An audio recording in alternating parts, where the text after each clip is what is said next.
Beautiful. All right. Well, Cool. thanks also for joining us today.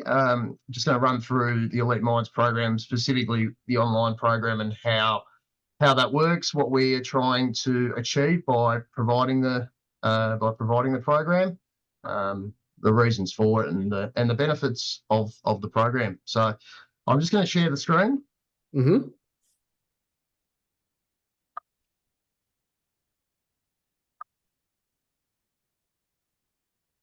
Beautiful. So I guess the first part of who is Elite Minds. Elite Minds it's the combination of myself, Emily Diven, who obviously you know, and Rachel Downey, who's a success mentor or life coach. She spends a lot of her days working with businesses, trying to improve management processes, leadership, that type of thing. And Emily and myself went through a program with her to help with our family business.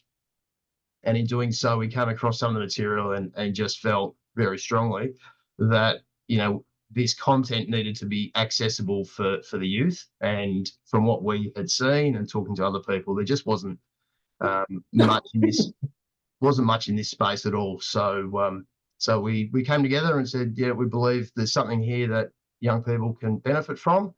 And we thought sport was the great vehicle to bring it to people, because obviously young people who love their sport, they're passionate about it, and will often do what it takes to get the best out of themselves in the sporting arena.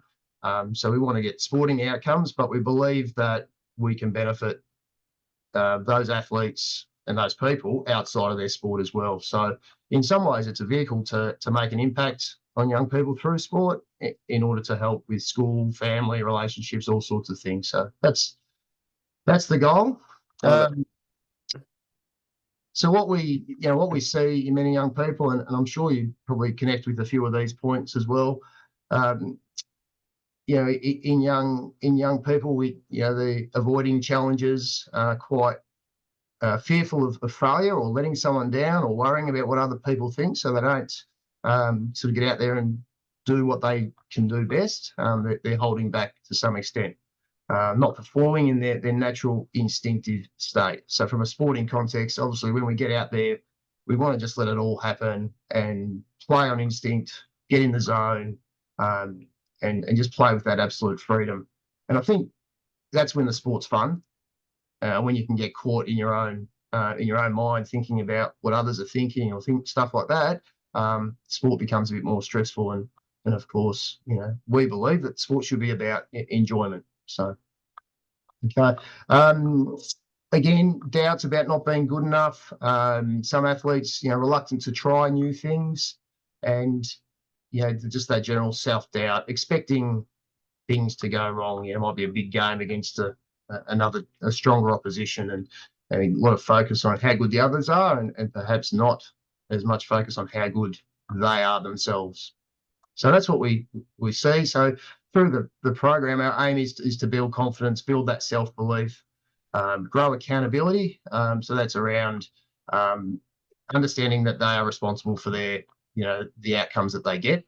And if they don't do the training or do the practice, then they're accountable for those choices that they make. And keeping it fun through understanding mistakes are a part of the journey, and start to learn to enjoy those moments of actually making mistakes. So that's the aim, and how we do it. So the key topics that we focus on. So there's 5 modules. Okay, and the topics covered across that is around understanding our mind, which I'll go through in a moment. About setting goals, about changing habits or creating new habits, around attitude. Again, there's some worksheets to support that, and about creating a self-image and encouraging that self-belief, and getting that from an internal point of view, not just from parents or coaches, with their encouragement. So really trying to get that from an internal point of view. So within the online program, like I said, there's 5 modules. We'll have each module will have worksheets, we'll have quizzes, so that the athletes have to go through that several times. So they, repeating the information, they've got to think about it, come up with the answers. So obviously wanting them to ingrain that, because it's just not enough to listen to a webinar or someone talk to the group and have some meaningful change to come from that. So we really want to give the athletes the best chance of absorbing the information and actually making some shifts in their thinking and in their behaviour.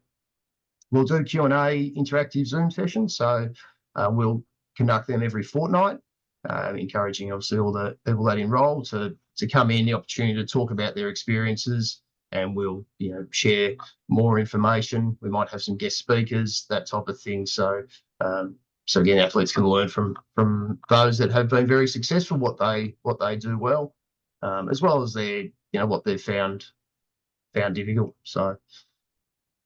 And there'll be other supporting resources along the way. Okay, as I mentioned, we'll do some interviews with current and former athletes. So again, to hear from their journey, particularly from a mindset point of view, what their challenges were, how they overcome them, what special tricks they might use in pressure situations, how they dealt with with failure, that type of thing. So. Thoughts, any questions or comments at this point? No, that's great. It's an area that isn't really addressed to the extent that it needs to. And the more information, content, strategies, discussions around it, the better. Not just for kids, right? It's great. Oh, absolutely. No, I think this is excellent. The way you've presented it here is really clear and easy to follow, and yeah, I'm looking forward to getting into it. It's good. Brilliant. All right, so here we go. The online program we've called Creating a Performance Mindset, and in order to do that, there's multiple areas that we want to address, and we've talked around that with the goal setting and creating habits, and we do it through an online portal. So people that sign up, they'll receive a login, and when they log in, they come to this page. So they'll have on the left-hand side, you'll see the welcome video. Then you've got each module which they can work through. Now they can't move through on the screen here. It looks like you can, but they can't actually move on to the next module until they've completed the first one. Yeah. We don't want people to zip through and think, I've looked at all the videos, I'm done. We want people to, spend, a week at least, if not 2 weeks, on each module till they've really made some shifts and they've done the worksheets, etc. Yeah. So a module will look like this. There'll be a video, generally about 20-25-minute video to work through, and then there'll be a materials tab. Within that materials tab, there'll be worksheets to download and to complete, and I'll show you some examples of those in a moment. So it's pretty straightforward, easy to follow, and any content like recordings of Zoom sessions or interviews will be added to the course content as we move through. Yeah. Cool. So one of the key parts that we will refer to throughout the program is this diagram. And if you're like me, you've probably never seen this before, and it's a new concept. And I think once you do work through it, though, you do easily understand what's happening. So we call this the thick person, and the breakdown is, the large picture represents the mind, and the top part is your conscious thoughts, so the thoughts that come in all the time. The bottom half is the subconscious. Now, in the top half, we make our actions, our behaviour, our decisions. 4% of the time comes from our conscious thinking. 96% becomes from how we feel, from our subconscious. So we just make a decision without necessarily thinking out the way through it. We just react. Like when you might go to a restaurant and order some food, you're not consciously thinking about, oh, I feel like a steak tonight, or I feel like a bucket of chips, whatever it might be. Okay, and then as a result of those decisions, or how we're feeling, our actions will take part. On the left-hand side, you'll see there's the negative side, and on the right, the positive. So I think every person can relate to this in that if our thinking is worry and doubt, you worry about the game coming up or the person you're about to meet or the training session, if you focus on that not being a good experience or doubting your ability to do it, then that creates a whole host of feelings of fear, doubt, and the actions will end up being anxiousness, nervousness, uncomfortable, and a lot of the time it results in no action at all, because that if we're doubtful or worrying, we often will try to avoid a particular situation. Okay, can you relate to some of that? Yeah, absolutely. No, it makes total sense. Just having, I mean, most people don't even understand this concept. So just having the notion in front of you to think, okay, a lot of my actions are going to be linked to things that are, subconscious. People wouldn't even understand that concept in the first place. So just to at least to acknowledge that, it might open up a new avenue of thinking for most, if not all people. Absolutely. And I've mentioned to you over the phone, this concept in itself is as an adult, we haven't necessarily seen this or thought about this. And the feedback that we've got from people we've worked with, like the Tasmanian Institute of Sport and Tasmanian Racing, groups like that, is it's just opened up conversations with family members. So parents are able to discuss some of these concepts. Yeah. Which is, I think it's a massive thing, because it can be difficult for a parent to be able to approach these subjects with their teenagers, and through these tools and these programs, it opens up that conversation, which I think is a big thing. Yeah, it's great. So this diagram obviously is all about creating that awareness and really demonstrating that if we can flip our thoughts, our conscious thoughts, to the positive about how well things are going to go, how well the game is going to go, expect your performance to be a positive one, that you're going to give your very best. And the feelings that flow from that around confidence, feeling good about yourself, and starting to trust in your own ability. Okay. I remember, just to add to it, I correct me if I'm wrong, it sort of works both ways as well though, right? So that if you can sort of take control of your body language a bit, sort of that old sort of fake it till you make it a little bit, it might help flow back up to give you a little bit more feelings of confidence, even if you start moving with a bit more confident. Yeah. Or whatever. 100%. So it sort of flows both ways. So sometimes you can consciously take control of your, say your body language or how you move, and it might help kind of flow into those feelings of confidence, etc. Yeah, fantastic. Yeah, I totally agree. I think just in that notion of, faking it till you make it, or thinking about presenting with the body language and the movements that you want, you've obviously identified that you want the positive outcome. Yeah. Before making that decision to fake it till you made it. You know what I mean? Yeah. Yes. So you need to become aware in the first place of how you're feeling, right? I suppose the first step is actually becoming aware of your state. Like most people probably just react to a feeling of anxiety or negative thoughts or whatever it might be without actually having any concept of what's actually going on. Yeah. So I guess the first step, correct me again if I'm wrong, is just to acknowledge where you're at, what is going on, and then you can take some steps perhaps to heading into to head into the right direction. Yeah, you're 100% right. And those, those thoughts, whether they be positive or negative, they just happen all the time, and without a lot of awareness. And things like your environment, friendship groups, family, coaches you've had, some of the language that you're surrounded by can become your thoughts. So your environment has had an impact, and you get to a point where you've constantly had these thoughts without any awareness, and that's become a habit. Yeah. So that may be a really positive thing, and there's not really much change needed, but for a lot, the environment may have contributed to your self-talk, which has been negative, and we've got to undo some of that work. But you're right, the awareness is the first part to that. Yeah. I guess it's just an acknowledgement that a lot of it is happening.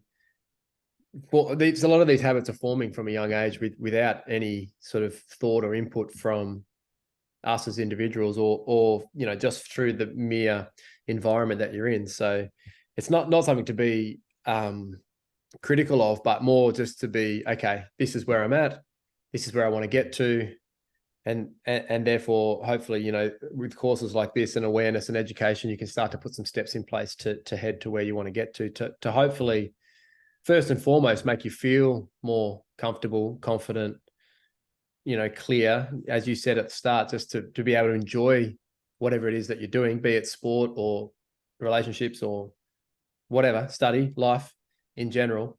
But not only that, it'll obviously improve your performance, right?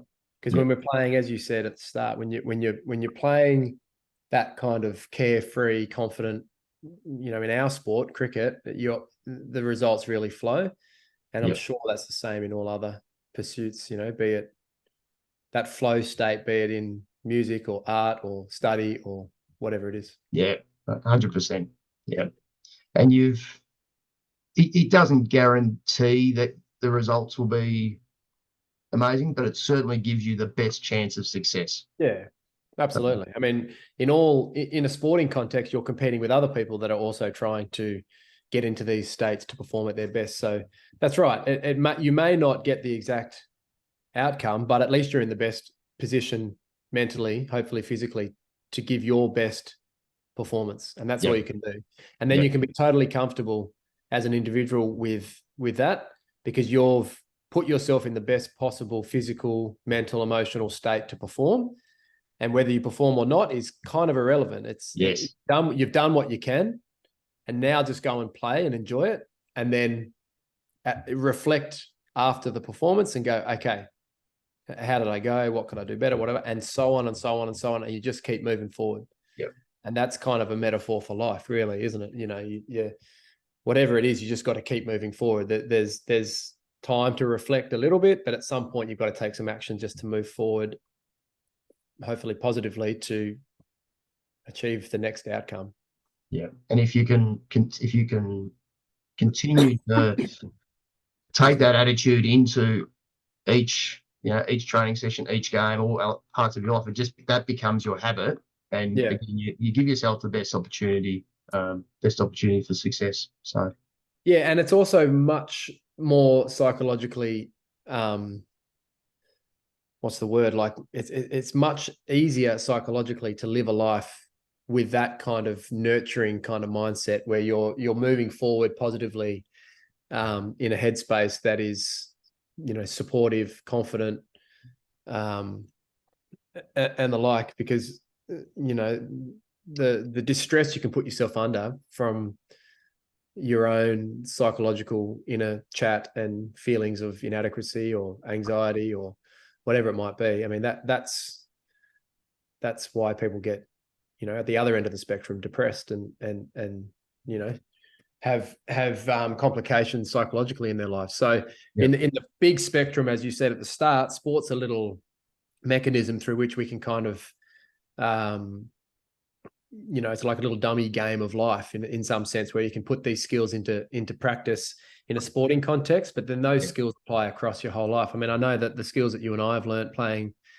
cricket at a high level apply in some sense, maybe habitually, I don't even realize it sometimes, but as a parent now, or as running a business, or just in the general stresses of life, habitually, a lot of the psychological skills that I've developed through playing sport at a high level, I'm sure I call upon to deal with challenges in my relationships, or with my children, or with work, or with other relationships in my life. And a lot of it, a lot of it would be subconscious for me now. I wouldn't even kind of know. But if I was to stop and think and reflect and think, well, why do I deal with that situation better than other people? Yeah. Maybe that's because of the adversities and challenges that you experience pursuing a goal, in our case through cricket, but it may be through pursuing a pathway or a goal in any endeavor. Because I think having that focus in your life gives you a pathway through which you can reflect where am I on my pathway to get to my goal?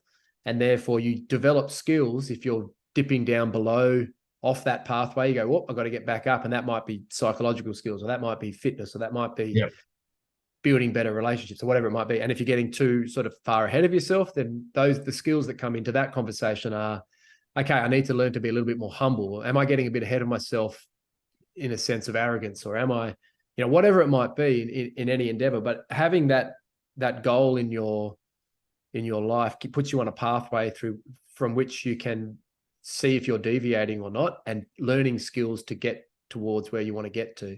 And it's those skills ultimately that become, as you said, habits, hopefully, that help and are applicable to you as a person and across your whole life.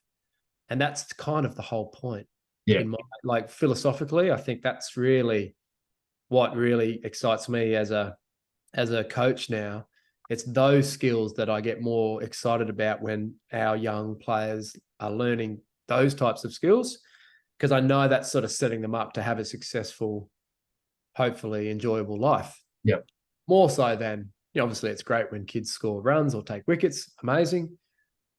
But that's just a piece of a smaller piece in the bigger game. Yeah, absolutely. And I often reflect also with that, our journey as players, and probably both right in saying that it would have been nice to reach another level. But our journeys also bring us to a position now around coaching that places us pretty well to be able to pass on some of the lessons that we've learned from that journey. So, look, I mean, a lot of what I go through now, if I was lucky enough to have a coach like you or me at a younger age, I think with the knowledge that we have now, I would have definitely have been a better player. If I do say so myself at a younger age. And so this program again just adds to that whole education piece. That the next generation of players coming through are really lucky that it's made really tangible and accessible and applicable. And reflecting back on my own playing days, there were good days, there were tough days. A lot of it was by chance. I didn't have the awareness around some of these concepts, and I refer to, quite a few times I got in my own way, being very close to, say the next level, but without an understanding of how my thoughts impacted my preparation and performance. A lot of it was more by chance than good luck. And again, hopefully this program gives some of those tools and creates that awareness. Well, a lot of them as well. If they become so habitual in our minds, we may be aware of what we should or hopefully try to be feeling, but because of some subconscious, I know in my career perhaps subconsciously I had placed certain levels on a pedestal that created a lot of anxiety for me or whatever, and therefore, as much as I could sort of consciously be aware that, okay, I need to change my thoughts here or there to feel a bit more confident or avoid a fear of failure or whatever it might be, some of that habitual subconscious, those habits that I had made form from a young age in my mind were hard to get around. Which sort of says to me that, developing these habits at a young age makes it easier in the long run if you've got a good foundation of awareness of your mind, and then the ability to be more positive with your thought choices, etc. Absolutely makes life easier in the long run. I guess you're developing good mental techniques at a younger age rather than trying to fix them when you're older. 100%. And then we were able to create that awareness for some parents that will always be well-meaning and want the best for their child, but maybe in doing so, maybe some of the messaging isn't, encouraging a really positive mindset.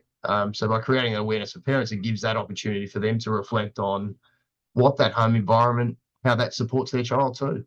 Yeah, look, it's difficult being a parent. I mean, we obviously spend so much time around parents, and they all want the best for their kids, as we all do.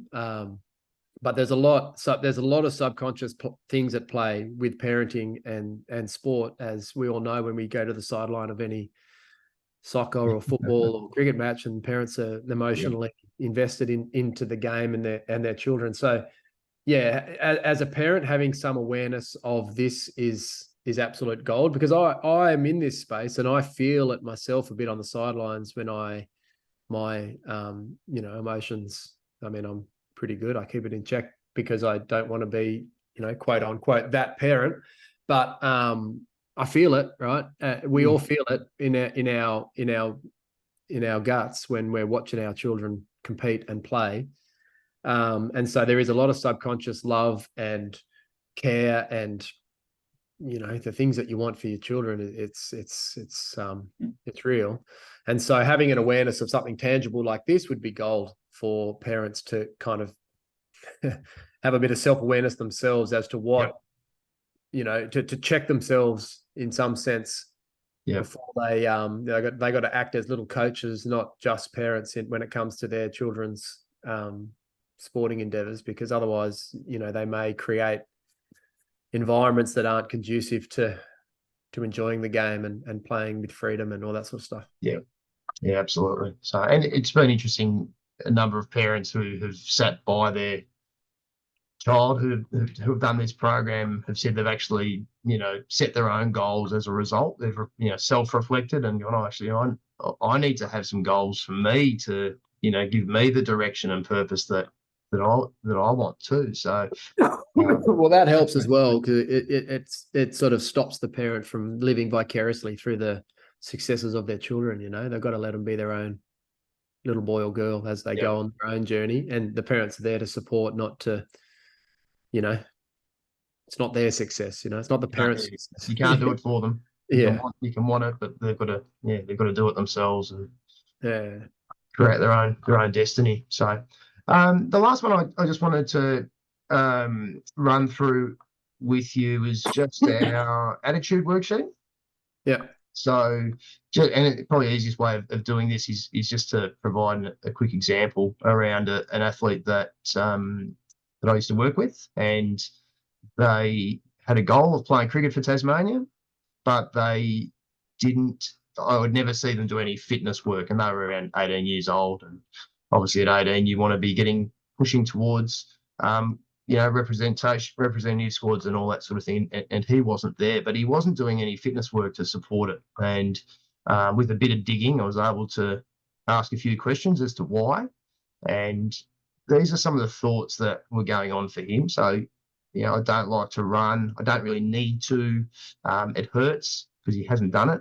And he's too busy, just doesn't have time. And so as a result of that thinking, and he's really honest, which is great, he doubted his ability to do it. He was worried about what it was going to feel like, and he was generally unmotivated. So the action that came as a result was he just didn't do it. And when it came to doing it, he might have thought it was a good idea. He was procrastinating. So we present this as a worksheet. So if there's an area that you're not getting the best out of yourself, we ask the athletes to look internally and go, okay, what is it, and how are you thinking about that situation, and write down what some of the thoughts are. And I think that's a powerful exercise to actually look at. Oh, hang on. As soon as you see those words on paper, you can identify that this isn't serving me. So we, through the use of affirmations, we then look at what's the opposite to some of those negative thoughts. So we're able to shift this young player from, I don't like to run, to, and a bit of fake it until you make it sort of stuff here. But I love running. How does it feel when he goes for a run? What's that feeling afterwards? And exercise obviously creates a whole lot of positive feelings. So we're going to focus on how it would look, how he would look, how he would feel. Okay. How the energy he would have from being fitter and stronger, and to focus on he has got the time. Okay. And he did this, he'd catch the bus to work and he would focus on this every day. And soon enough, he felt a shift, and he was expecting good things to come from running. He was feeling more confident, more motivated. And then 100 days after he did his first run, he ran every single day. So he went from nothing to 10, I think it was 10 Ks was his sort of usual run after 100 days. Yeah. And it all came back to identifying the thoughts he was having and showing him how to focus on the opposite. And when he started to do that, after a few days, that we saw some real shifts. So we present this as a worksheet and explain that in conjunction with that stick person to give them something tangible that they can self-reflect and then give them a focus point to make a change, again, through affirmations to change their results. Yeah, it's great. Yeah, it just gives them something tangible once it's written down, right? You're sort of looking in the mirror a bit. Yeah, it's good. Yeah. So I mean, look, that's in a nutshell. There's more to it, but I think that's enough to give you a really good example to share with some of your athletes and families. And look, and happy to take any questions, run an information session, whatever it might be. Happy to support, because we think we've got something out there that can really benefit athletes, families, and yeah, it's great. Yeah, I like it. All right. Let's get it in. Let's get the wheels in motion. Beautiful. No worries. All right. Well, thank you for that. I'll just I'll stop the recording.